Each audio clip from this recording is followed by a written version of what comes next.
Hello friend, tech India YouTube চ্যানেলের video দেখার জন্য আপনাদেরকে ধন্যবাদ। ন্যূনতম মজুরি হচ্ছে ৩৭৫ টাকা।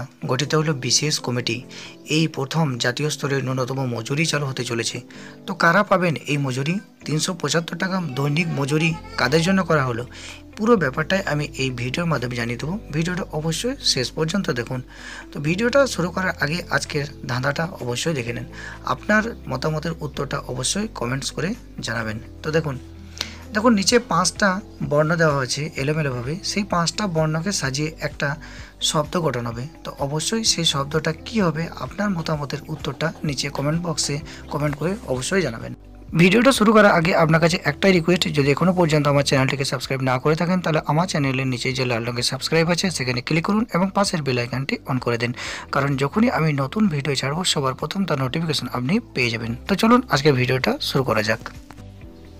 এই খবরটা দেখুন আজকের আনন্দবাজার পত্রিকায় প্রকাশিত হয়েছে 16/2/2019। আজকের আনন্দবাজার পত্রিকা উপরেই দেখুন বড় করে লেখা আছে ন্যূনতম মজুরি ৩৭৫ টাকা সুপারিশ।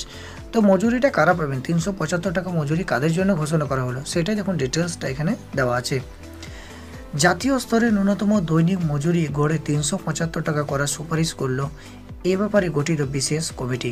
শিল্প ও শ্রমিকদের দক্ষতা গ্রাম অথবা শহর নির্বিশেষে এই মজুরি দেওয়ার কথা সুপারিশ করা হয়েছে কমিটির রিপোর্টে।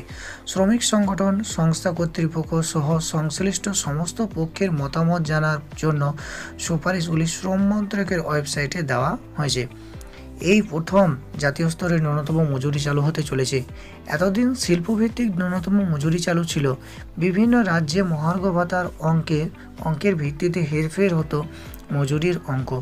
মজুরির হার ঠিক করার জন্য রাজ্যগুলিকে মোট 5টি অঞ্চলে ভাগ করেছে সংশ্লিষ্ট কমিটি। একটি অঞ্চলের বাজার শ্রমিকদের প্রয়োজনের কথা বিবেচনা করে ঠিক করা হয়েছে মজুরির হার।